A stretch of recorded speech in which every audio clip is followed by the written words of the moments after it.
Thank you for the songs this morning. We're going to be turning to Genesis chapter 5.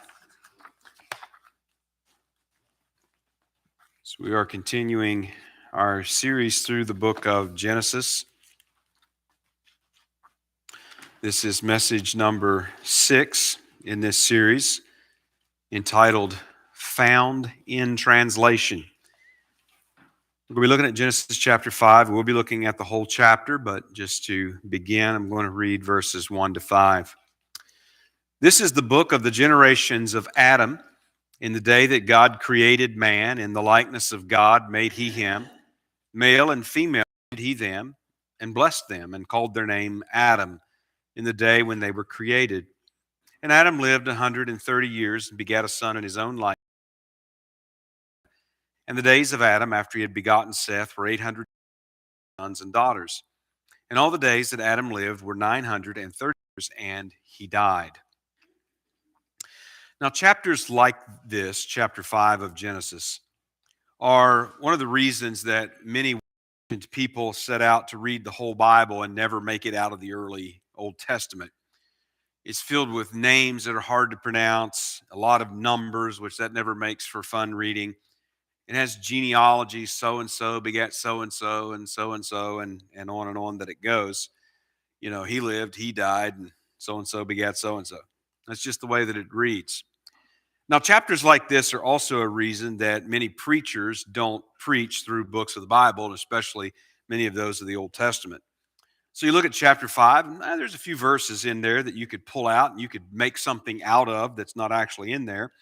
And someone can always find some sort of weird revelation hidden away when playing around with all these numbers and all that sort of thing. But there doesn't seem to be a lot of real sermon material in a place like Genesis chapter 5. So what's the purpose of a chapter like this? We've been in the book of Genesis and we've had a lot of action up to this point. We get to Genesis chapter 5 and we sort of slow down and we get sort of an info dump on us in the form of a genealogy table.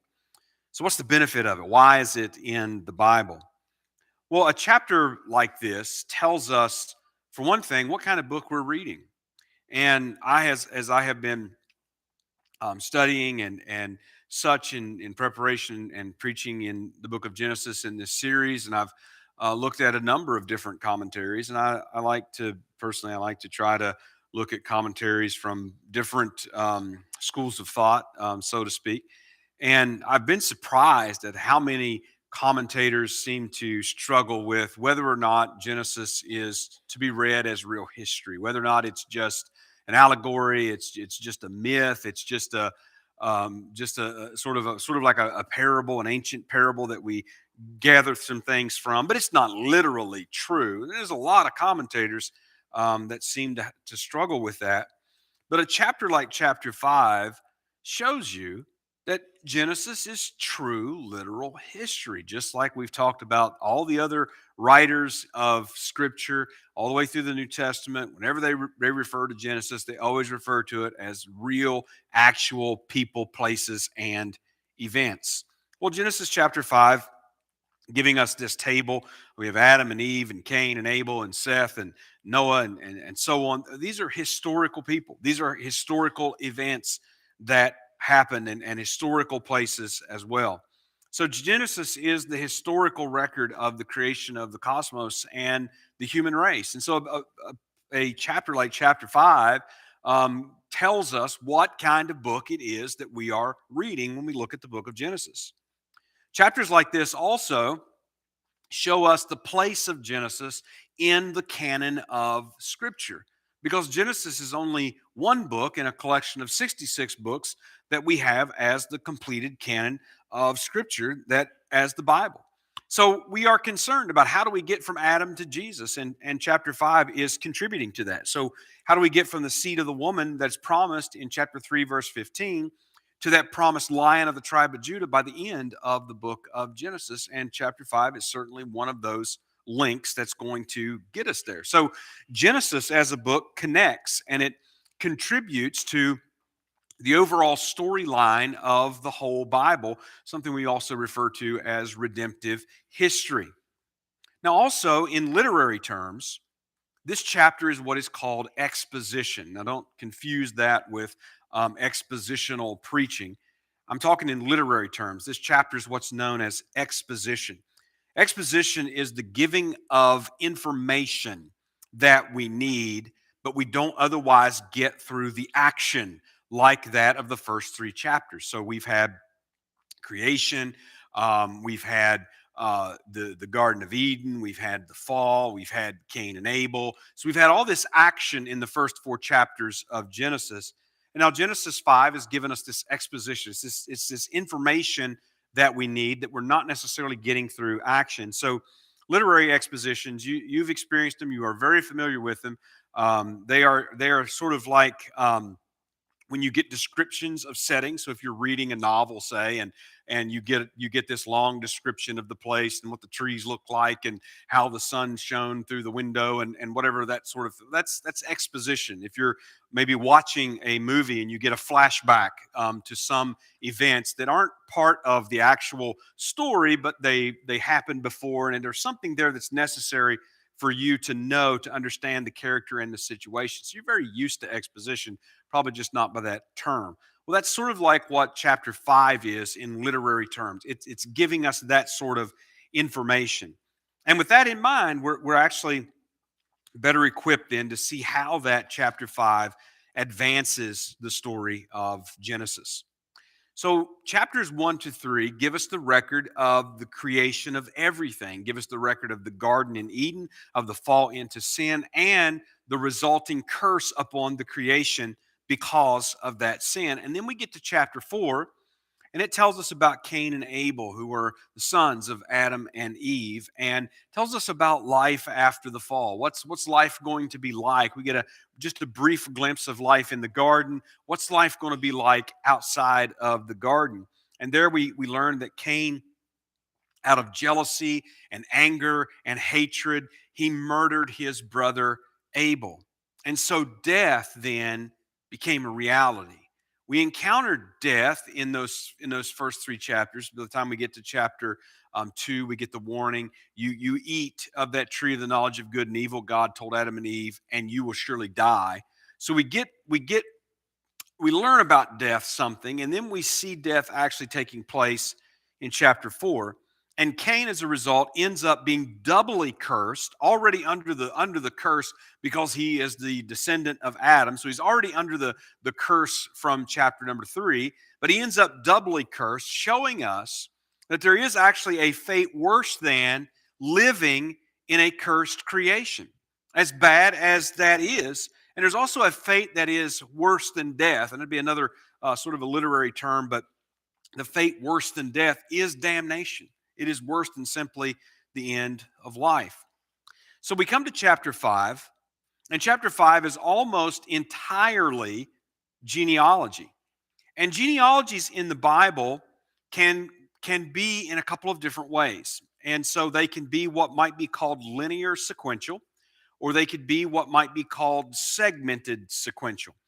All right, so don't worry too much about those terms. A genealogy is a table of descendants. All right, that's what a genealogy is. It's a table of descendants. Some of you maybe have engaged in researching your family history, or maybe someone in your family has done so and has provided a genealogy that gives you a record of descendants and generations in the family going back to some point in time. Well, that's all that a genealogy is. It's a table of descendants. But what is important to understand is that the genealogy doesn't necessarily list every generation. It doesn't necessarily do that. So here's one famous example.